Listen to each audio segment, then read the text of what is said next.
Selamat sore Bapak, Ibu, dan semua saudara yang saya kasihi dalam Tuhan kita Yesus Kristus. Kita melangkah kepada pokok bahasan yang kelima di bawah tajuk utama, metode penelitian teologis dan penulisan karya ilmiah. Kita membahas mengenai penelitian teologis. Setelah kita mempelajari khususnya memberi argumentasi bahwa teologi itu sains, maka mesti dapat diteliti, tapi juga lebih daripada sekedar penelitian, karena teologi juga adalah a science. Karena keyakinan saya, setiap ilmu juga mempunyai keunikannya masing-masing yang tentu tidak akan sama dengan disiplin ilmu manapun. Filsafat bukan ilmu, itu pengetahuan. Ilmu itu science. Science and philosophy berbeda. Tidak boleh berkata demikian. Ilmu filsafat keliru. Itu memalukan. Tidak boleh ada kalimat ilmu filsafat. Ilmu is ilmu. Filsafat is filsafat. Dia dua hal ini ada dua bidang pemikiran manusia yang berbeda. Walaupun ada pertemuan-pertemuan. Ada irisan-irisan antara science and philosophy.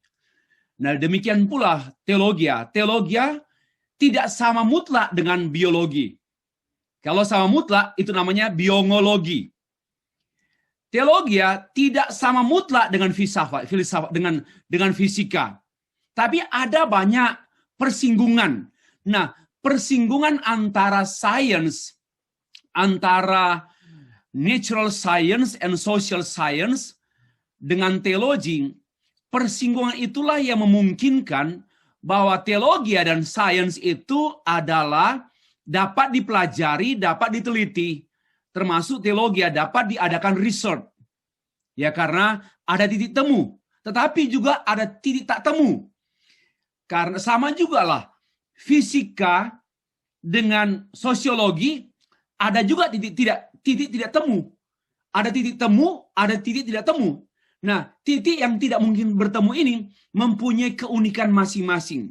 Demikian pula dengan teologi yang rumpunnya berbeda dengan rumpun social science dan juga dengan natural science. Nah, kita mempelajari berikut ini secara khusus suatu pengantar kepada penelitian teologis. Kita awali dengan membaca satu bagian dari Alkitab. Tentu uraian saya ini pun diambil sebagian dari buku yang kami tulis pada tahun 2016, bukan 2015. Kemarin saya salah menyebut tahun, seharusnya 2016. Kita membaca Roma pasal 11 ayat 33. Teks ini sudah begitu familiar dengan orang percaya, dengan semua kita, demikian tertulis. Saya akan membacakannya. Oh, alangkah dalamnya kekayaan, hikmat dan pengetahuan Allah, sungguh tak terselidiki keputusan-keputusannya, dan sungguh tak terselami jalan-jalannya. Ya, kalimat ini dikemukakan oleh Paulus sebelum beliau membuat doksologi. Ya. Dan ini merupakan bagian daripada doksologi. Dalam ayat 36, segala sesuatu dari dia, oleh dia, bagi dialah kemuliaan sampai selama-lamanya. Itulah klimaks doksologi. Tapi ini pun sebenarnya bagian dari doksologi. Bahwa alangkah dalamnya. Ya. Kegaguman. Alangkah dalamnya. Inilah sebenarnya seorang teolog itu meneliti dengan penuh kegaguman. Ya, seorang teolog meneliti harusnya dengan penuh kegaguman, bukan dengan penuh keterpaksaan karena keharusan, tetapi kekaguman karena kagum dapat diperkenankan oleh Allah, mempelajari kehendak Allah, bukan mempelajari Allah. Kita tidak pernah mempelajari Allah, tapi kita mempelajari firman Allah, mempelajari kehendak Allah yang tertulis dalam firman-Nya. Oh, itu kagum, seharusnya kita kagum. Disinilah bagi saya tidak ada kekaguman yang dapat menandingi kekaguman teolog tatkala dia mempelajari teologi melalui mempelajari Alkitab. Oh alangkah dalamnya kekayaan, hikmat dan pengetahuan Allah. Dalam sekali. Satu keterheranan, satu keterharuan, dan demikian nggak ada keterpaksaan, keterharuan, keterheranan. Wow, awesome. Ya, karena kita boleh diizinkan oleh Allah mempelajari urusan-urusan Allah. Bukan hanya mempelajari urusan-urusan kambing, monyet, tumbuhan, lautan, gunung. Itu bagi saya bagus, tetapi tidak dapat dibandingkan dengan alangkah dalamnya kita diberikan kesempatan mempelajari hal-hal yang berurusan langsung dengan Allah. Hikmat Allah, pengetahuan Allah, kekayaan Allah yang sangat dalam, sungguh tak terselidiki, keputusan-keputusannya, kebijaksanaan-kebijaksanaannya, ya polisi-polisinya, aturan-aturannya tak terselidiki dan tak terselami, jalan-jalannya, termasuk providensi Allah. Mengapa Allah mengizinkan hal itu terjadi? Tak seorang pun menyelami jalan-jalan yang Allah tetapkan, Allah lakukan. Nah, dari teks ini Bapak Ibu, saya mau mengatakan demikian. Bukan berarti karena sungguh tak terselami dan tak terselidiki jalan-jalan Tuhan, maka jangan meneliti lagi dong. Ini tidaklah memberi ruang kepada kita untuk tidak meneliti. Karena dengan alasan, sudah tak mungkin terselidiki, tak mungkin terselami. Untuk apa mengadakan penelitian? Nah, ini satu kesimpulan yang keliru. Ya, untuk apa mengadakan penelitian? Karena toh juga tak mungkin terselidiki, toh juga tak mungkin terselami. Nah, tentu disinilah kita mengakui bahwa pengetahuan teologi itu hanya sejauh yang Allah bukakan. Yang Allah tidak bukakan itu, yaitu yang tak terselami. Yang Allah bukakan itu adalah dalam 66 kitab. 66 kitab Alkitab. Itulah yang Allah bukakan. Dan itu saja pun kita tidak mampu menyelesaikan semua itu. Ya, tidak seorang pun yang mampu, kata Martin Luther. Sekalipun Allah telah memberikan Roh Kudusnya kepada kita dan kitab yang kudus, yaitu Holy Scripture, but nobody, tak seorang pun yang memiliki kemampuan untuk menguasai Alkitab, menguasai firman Allah, tidak mungkin. Nah, namun demikian, sekali lagi, itu bukan berarti bahwa kita tidak ada lagi peluang untuk mengadakan penelitian. Hanya di sini mengungkapkan bahwa kita tidak mungkin menguasai apa yang kita teliti. Ya. Yang kita temukan hari ini, itu bukan berarti sudah final. Masih ada yang beyond. Seperti itu. Nah, yang kedua dari teks ini, penelitian teologis bukan hanya scientific, tapi juga a scientific. Inilah yang saya berkali-kali mengatakan tadi malam. Ini istilah saya ini pakai a scientific ini bukan berarti tanpa bukan ilmu, bukan ilmiah, bukan. Tetapi melampaui hukum-hukum ilmiah, hukum-hukum keilmiaan satu upaya penelitian. Kenapa? Karena banyak faktor. Yang pertama, tak terselami. Tak terselidiki. Kenapa? Kenapa tak terselami dan kenapa tak terselidiki? Karena tidak disingkapkan. Allah hanya memberikan pada kita yang disingkapkan, yaitu Alkitab, firman Allah, dan itu pun memerlukan satu disiplin yang kuat, ya, satu disiplin yang kuat, yang sangat intens, serius. Baru kita bisa mengerti kitab suci, itu pun karena pencerahan Roh Kudus. Jadi Roma pasal 11 ayat 33 mengungkapkan sesungguhnya tentang a scientific yang tidak ada pada sains. Disinilah keterbatasan sains dan disinilah kelebihan teologi. One more time. Disinilah keterbatasan sains dan disini pula lah kelebihan daripada teologi. Nah, penelitian teologi non-teologi terbatas, ya itu pun hanya terbatas pada penyataan Allah secara umum, bukan penyataan Allah secara khusus yang tertulis dalam Alkitab. Nah, inilah menu pembuka kita atau materi yang welcome kepada kelas ini di sore hari ini dengan tajuk penelitian teologis. Nah, kita melangkah kepada pengantar. Bapak Ibu, teologi sebagai sains itu yang kita bahas pada sesi ke-3 dan 4 memberi peluang kepada kita untuk melangkah lebih jauh tentang mengenai penelitian. Because kalau teologi is not science, so tidak mungkin dapat diteliti. Nah, teologi adalah sains sehingga dapat diteliti dengan paradigma, dengan approach, pendekatan, dengan metode ilmiah. Namun harus diakui bahwa teologi adalah satu rumpun ilmu yang berbeda dengan sains, natural science, sehingga masih ada keunikan sesuai rumpunnya yang saya sebut tadi, a science, karena rumpun. Sekali lagi, biarpun fisika dan sosiologi adalah sains, yang satu adalah social science, dan yang lain adalah natural science. Dan masing-masing dia memiliki keunikannya.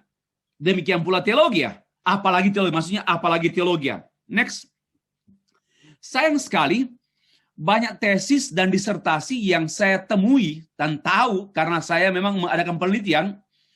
Waktu saya membuat buku atau menulis buku tentang penelitian teologis, buku penelitian teologi penelitian dan penelitian teologis pada tahun 2016 dipublish. Pada 2014-2015 saya mengadakan penelitian di beberapa kampus atau STT, khususnya library, dan saya kaget menemukan banyak tesis dan disertasi orang doktor yang sangat menyedihkan karena merusak pemahaman yang pemahaman tentang kebenaran. Tolong hati-hati ya, saya bicara dengan penuh kesadaran, tidak merusak kebenaran. Kebenaran tidak mungkin dirusak. Sama juga polisi, pahlawan kebenaran, pembela kebenaran, keliru. Ya, pembela orang itu bukan pembela kebenaran. Polisi bukan pembela kebenaran. Ya, karena kebenaran tidak perlu dibela. Sudah benar mau dibela. Bagaimana berpikir sudah benar mau dibela? Tetapi sebenarnya menegakkan boleh. Menegakkan kebenaran boleh. Apakah kebenaran itu layu? Lesuh? Bukan. Pegangan orang terhadap kebenaran yang pegangannya yang lemah bisa ditegakkan. Pemahaman orang tentang kebenaran bisa diluruskan. Kebenaran tidak perlu diluruskan, tetapi pemahaman orang tentang kebenaran harus diluruskan kalau dia bengkok. Nah, demikianlah saya menemukan pemahaman yang rusak. Ya, karena banyak kebenaran-kebenaran yang digali, diekspos dari biblical text Alkitab, lalu kemudian dikerdilkan pada angka-angka statistik. Dan inilah kesedihan saya karena memang sadarlah program doktor di Indonesia ini kan mengharuskan 2 profesor. Dan profesor yang ada kan baru-baru ini aja ada 1-2 orang profesor teologi. Tetapi selama ini dalam 12 tahun terakhir ini, dalam katakanlah 10 tahun terakhir ini, profesor-profesor di STT kan dipinjam-pinjam.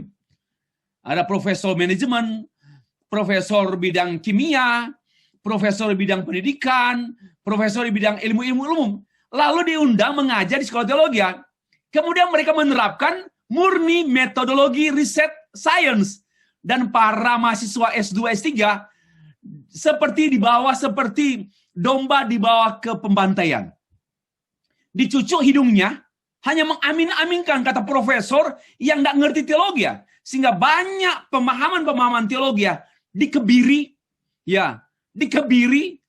mengikuti si profesor yang tidak tahu teologi.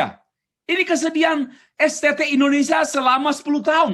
Masih ada sampai sekarang. Itulah salah satu sebab mengapa saya menulis buku ini? Mengapa saya menulis buku ini?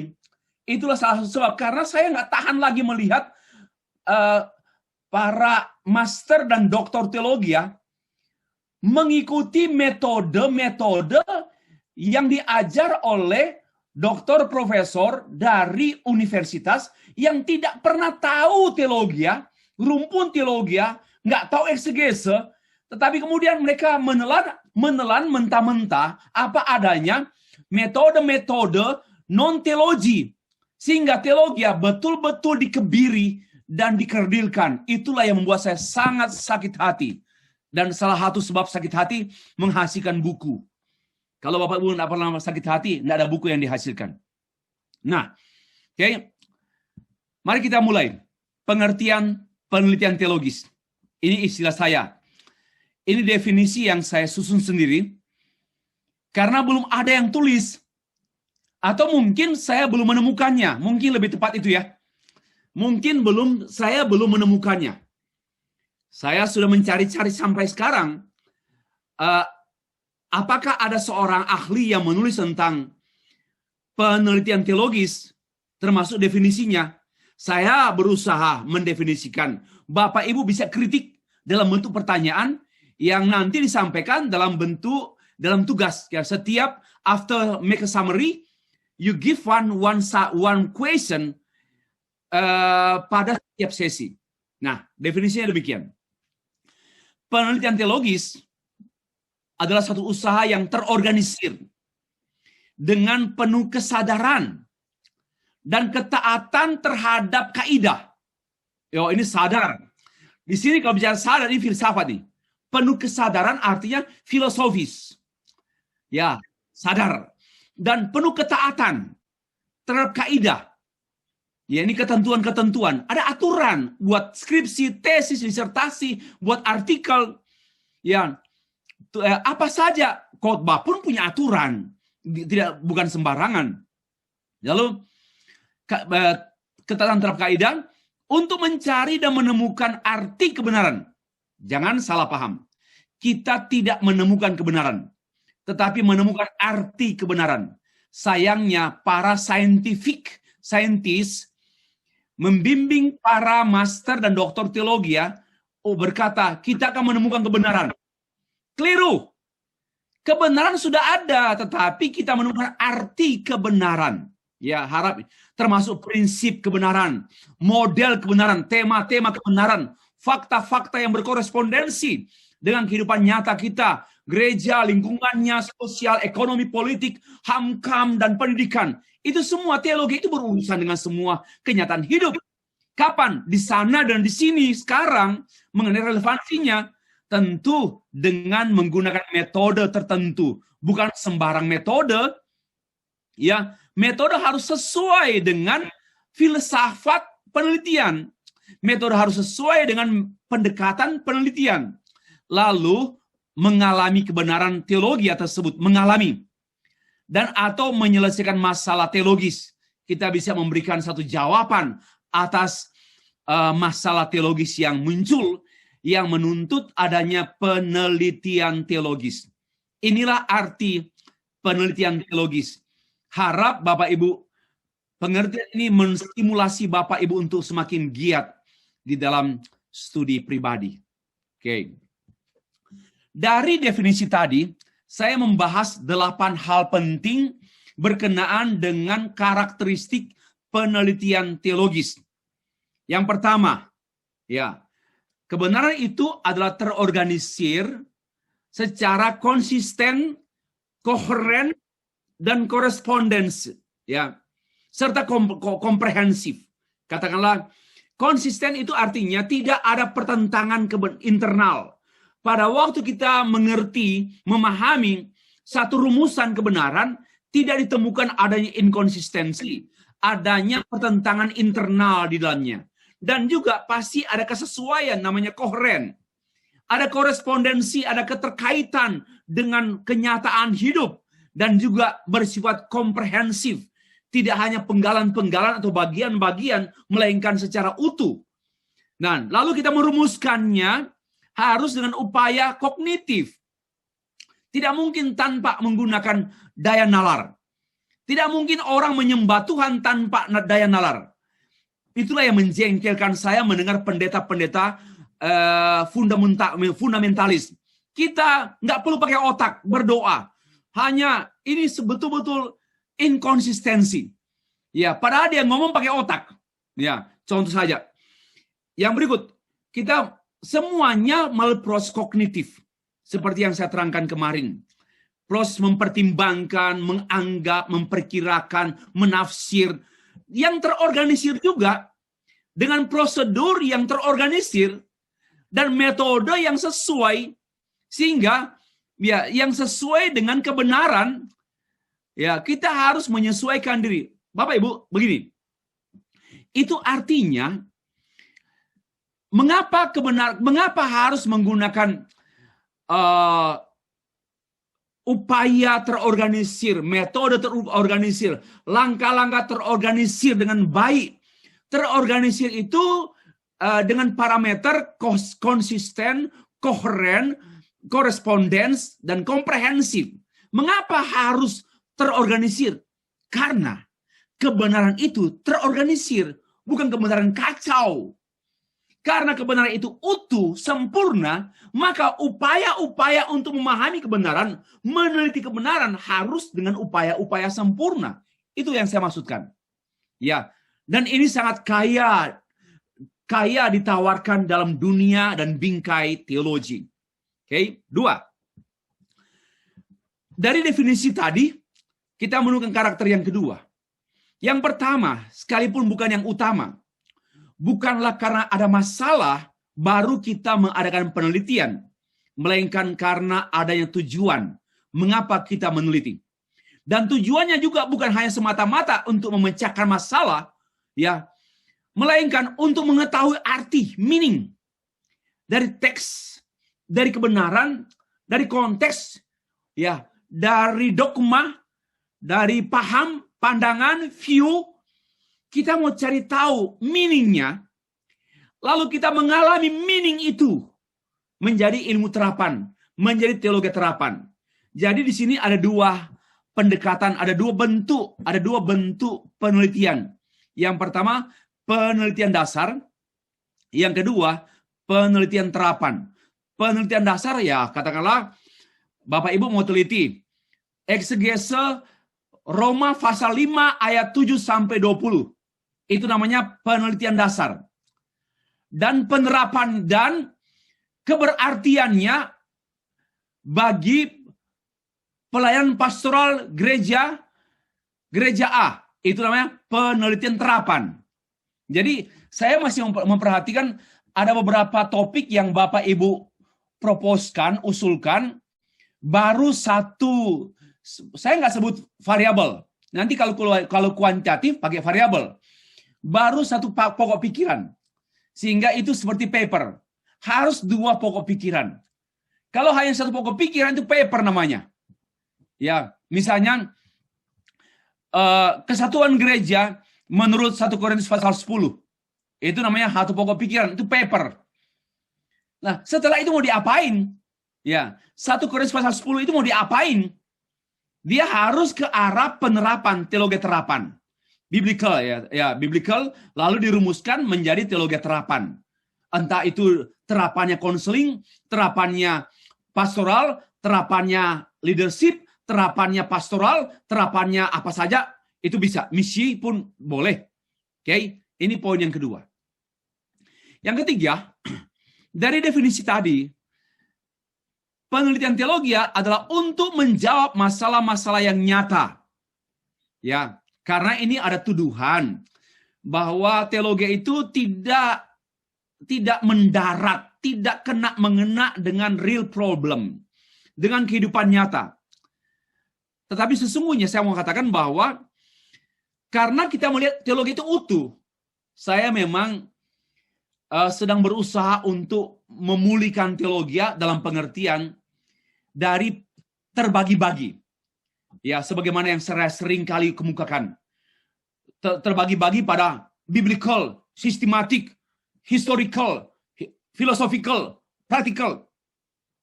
Itu sebenarnya Satu kekurangan dan kelemahan Eropa tatkala membuat spesialisasi ilmu.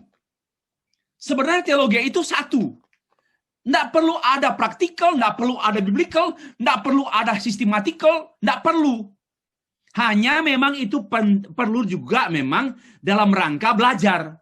Tetapi kita seharusnya melihat semua teologi is only one. Ya, is only one.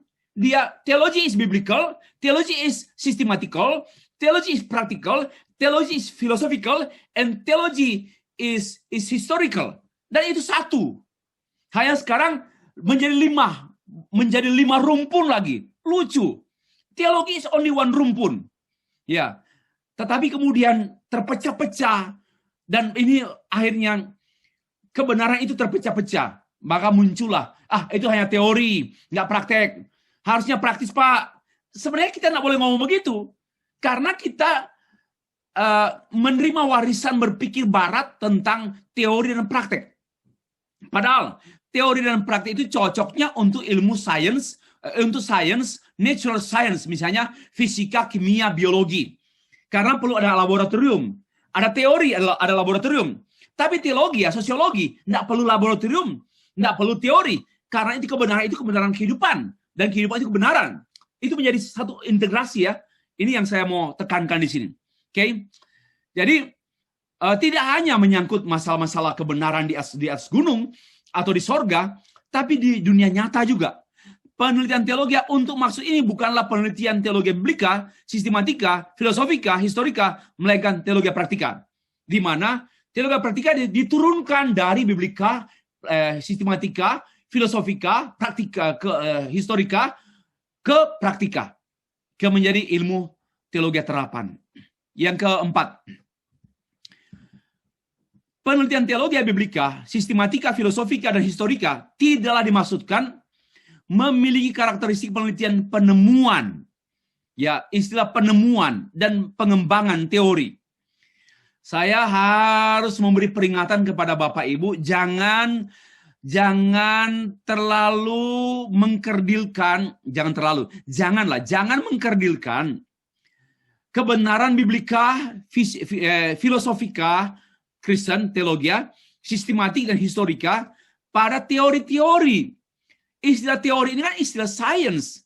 Teori ini bisa baku, bisa gagal. Teori ini bisa misalnya dulu teori berpendapat bahwa atom tak terbagi. Itu teori. Teori atomis. Bahwa atom tak terbagi. Ternyata temuan sekarang atom terbagi. Teori salah. Berarti selama berabad-abad dunia ini dibodoh-bodohin. Dunia ini salah kita. Dunia ini dikuasai oleh kesalahan. Karena mengakui bahwa atom itu tidak dapat dibagi. Sudah satu sel kecil yang oleh mikroskop pun tidak dapat melihat dia hanya satu. Tidak terbagi lagi. Nah, ternyata temuan-temuan dan temuan alat-alat untuk meneliti semakin canggih, ternyata atom dapat dibagi. Nah, itu namanya teori. Nah, karena itu begini, kebenaran Alkitabiah itu nggak boleh kita secara serta-merta mengatakan teori. Tetapi kebenaran praktika, terapan boleh. Yang namanya pendidikan, konseling, pastoral, misiologi, dan sebagainya, itu masih bisa diteorikan. Tapi yang namanya kebenaran dasar, basic, murni, biblical, dan dogmatik, itu tidak bisa kita anggap teori-teori lagi. Oke, ini satu yang perlu kita cermati. 5. Penelitian teologis adalah penelitian terhadap sumber-sumber asli, sumber primer, baik dokumen seperti teks asli dalam Alkitab kan, maupun informan yang di lapangan, yang diperlakukan sebagai subjek. Jadi gini, Alkitab itu subjek. Saya adalah peneliti firman Allah, peneliti kitab, tapi saya tidak memposisikan diri sebagai subjek atas Alkitab. Namun, Alkitab itu sebagai subjek yang memberikan penjelasan kepada saya tentang dirinya. Dan itulah yang Martin Luther tekankan. Alkitab menjelaskan Alkitab.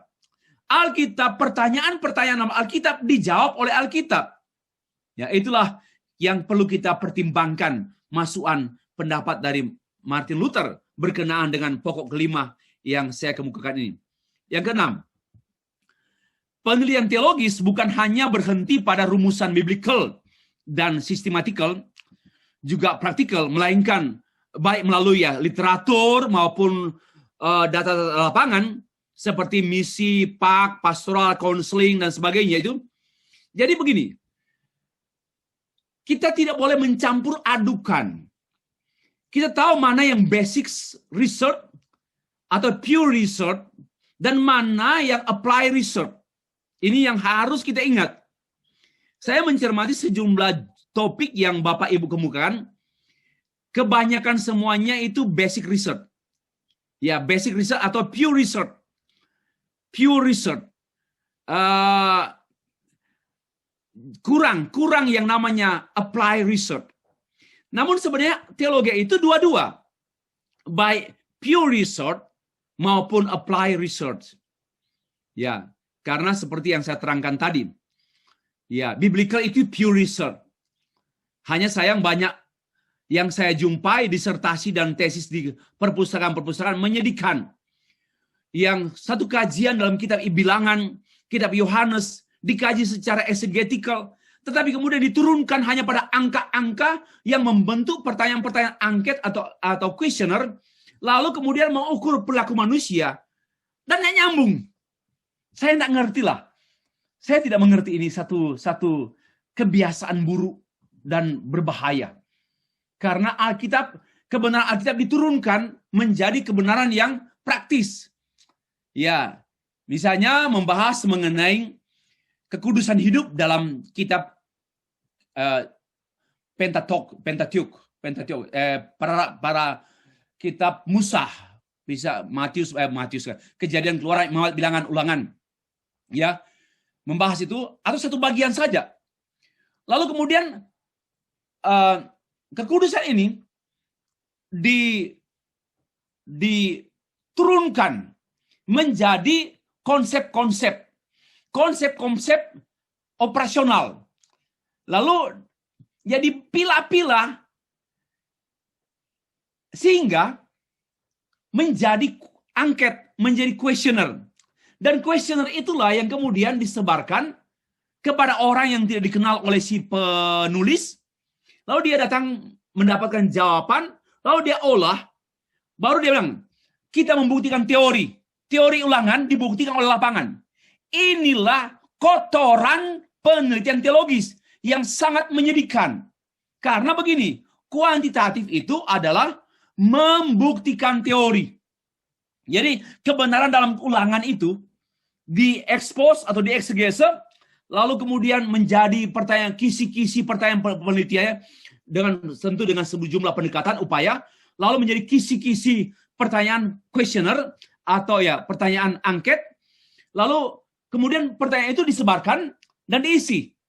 Nah, lalu kemudian uji H0 dan menemukan ternyata dalam uji H0 kebenaran dalam kitab Ulangan ini diuji, hipotesisnya teruji, misalnya menolak atau menerima uji H0, ternyata yang paling menyedihkan seolah-olah lapangan ini menentukan kebenaran Alkitab. Inilah yang sedang merusak sekolah-sekolah teologi sekarang ini. Ini pun salah satu sebab mengapa saya menulis buku ini. Ya, saya bersyukur pemerintah Indonesia membeli buku ini, sehingga dugaan saya hampir seluruh STT Indonesia minimal mendapat 10 buku. Karena waktu itu dibeli 2.000 buku. Dan disebarkan ke seluruh STT se-Indonesia. Nah, oke, yang ketujuh. Dari definisi yang saya utarakan tadi, penelitian teologis di atas, karakteristik penelitian teologis bersesuaian dengan karakteristik penelitian pada umumnya.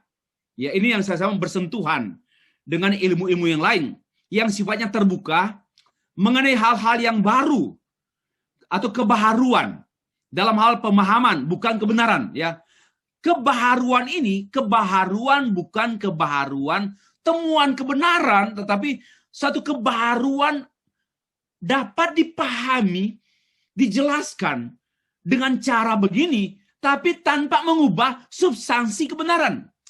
Nah, itulah yang bagi saya kagumi. Memang harusnya demikian.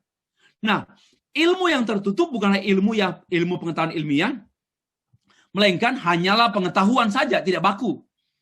Keterbukaan teologi tidak seperti keterbukaan ilmuwan yang dengan ilmu pengetahuan yang terbatas pada rasio, metode, dan proses.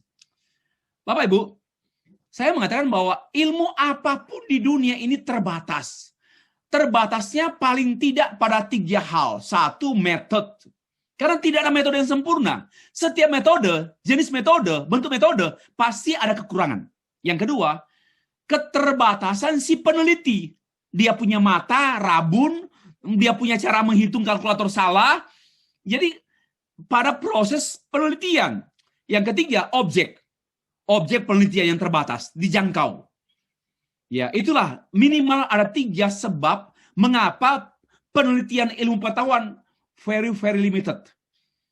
Ya, disinilah yang saya kemukakan. Ya, itu yang ke-7 dari definisi saya tadi.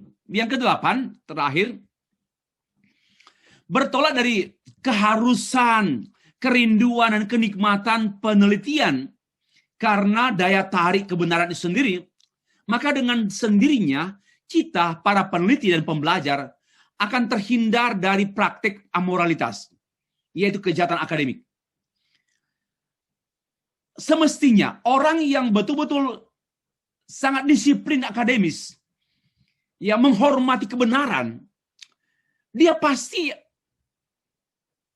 tidak memiliki satu gairah, dorongan untuk studi manipulatif, termasuk tidak jujur, mengutip dari, saya sudah tahu ada beberapa artikel yang saya buat lihat di jurnal artikel, kemudian ada beberapa tesis. Saya membimbing soalnya di banyak estetik di Indonesia. Ini saya masih membimbing di Batam. Ya, lalu saya melihat mahasiswa mengutip dari buku saya, tapi nggak jujur. Itu bahasa saya. Itu bahasa saya tahu. Bahasa campuran nado Jawa kan, nggak ada yang ganti. Itu nggak mungkin, saya tahu bahasa itu, tetapi dia nggak jujur. Atau begini, dia mengutip dari buku saya, lalu dia mencantumkan sumber yang saya kutip. Misalnya saya mengutip David Wells ya, dari buku No Place, Truth, No Place for the Truth, for tidak ada tempat bagi kebenaran. Lalu saya kutiplah David Wells. Dia mengambil uraian saya di atas, lalu dia mengutip David Wells. Ini ketidakjujuran. Dan bagi saya, minta maaf, tidak berkenan kepada Tuhan. Dan pastilah Tuhan tidak pakai buku itu. Pasti Tuhan tidak pakai. Dia hanya pakai sendiri saja. Kenapa? Nggak jujur dan kebenaran. Nah, kita mestinya terhindar dari kejahatan akademis kalau kita betul-betul melihat kebenaran. Bukan tugas harus buat paper, harus buat skripsi, disertasi, tesis, karena memenuhi tuntutan akademis. No, kalau saya demi panggilan kebenaran, the truth calls me. Ya, calls me, memanggil saya untuk mempelajarinya. Dan kebenaran itu sendiri yang menyingkapkan dirinya. Dan kebenaran itu sendiri yang memberikan power kepada saya untuk melakukannya, menikmatinya. Itulah yang... Nah, dengan kerinduan untuk mencari dan menemukan arti kebenaran, prinsip kebenaran, model, dan tema, maka praktik ketidakjujuran, plagiarisme, akan dijauhkan dari peneliti. Bapak Ibu, kalau kita mau dipakai Tuhan, mari jujur dalam akademis. Memang dosen terbatas untuk tahu kejahatan kita. Tetapi sebenarnya kalau kita tidak jujur dalam hal akademis, kita sedang menutup diri dipakai Tuhan. Dengarkan saya baik-baik. Kalau kita sedang berupaya dengan segala taktik membuat kemudahan dan gampangan, take easy, sebenarnya kita sudah menandai kamu tidak dipakai Tuhan. Untuk apa studi sampai master dan doktor, tapi kemudian nggak dipakai Tuhan? Untuk apa? Kalau hanya tak berarti. Dan saya yakin orang yang tidak dipakai Tuhan tidak memiliki signifikansi dalam hidup dan pelayanannya. Tidak berarti. Hanya gong yang berkumandang, nyaring ngomongnya, lancar-lancar saja, tapi sebenarnya no impact, no meaning, no significant. Nah, karena itu mari kita mengagumi kebenaran sampai lupa berdosa. Itulah. Nah, yang terakhir saya katakan, kedisiplinan akademis seorang ya mengungkapkan kompetensi dan integritas. Kalau orang nggak disiplin akademis, saya yakin dia nggak jujur dalam keluarga juga. Saya yakin dia nggak jujur dalam keuangan. Ya, ini pasti. Kalau dia nggak jujur dalam akademis, ya hanya sekedar kuliah. Ya, saya satu angkatan dengan Pak Wiranto, walaupun dia di kelas lain. Tapi saya kagum pada Pak Wiranto karena dia kuliah sungguh-sungguh. Dia dari awal kuliah sampai akhir kuliah, dia attending class faithfully dan nggak mau terlambat. Termasuk nggak terlambat bayar SPP di UNJ. Saya perhatikan. Nah, tetapi ada yang rektor ini, pemimpin agama ini, ikut kuliah ambil doktor di Universitas Negeri Jakarta. Senin Kamis kuliah. Disertasinya pun dibuat oleh orang lain, oleh staf ahlinya. Mau jadi apa dunia ini? Mau jadi apa negara kita? Mau jadi apa orang-orang seperti itu? Saya yakin orang seperti ini tidak akan dipakai dan tidak akan laku.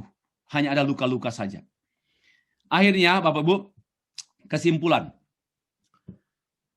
Tolong perhatikan. Penelitian yang berorientasi pada pemahaman penuh mengenai kebenaran adalah penelitian teologi biblika. Penelitian yang berorientasi penuh pada pegangan dan pengajaran adalah penelitian teologi sistematika. Penelitian yang berorientasi pada penyelesaian masalah adalah penelitian teologi praktika. Ya, tidak juga harus penyelesaian masalah ya.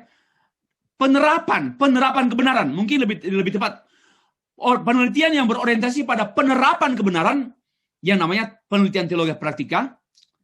Dan peringatan, sangat mungkin pengertian dari kebenaran berubah dan disusutkan karena keterbatasan dan kesalahan metode, prosedur, dan keterbatasan si peneliti. Ini peringatan untuk kita. Karena itu, jangan memutlakkan tesismu, disertasimu, skripsimu. Masih ada ruang terbuka untuk diperbaiki dan dikembangkan, dikoreksi. Tidak ada satu upaya kebenaran final dari diri kita, karena kebenaran final itu hanya ada pada Allah yang sudah Dia akomodasikan pada dalam Alkitab. Demikianlah presentasi saya. Saya menyampaikan terima kasih. Saya kembalikan kepada moderator.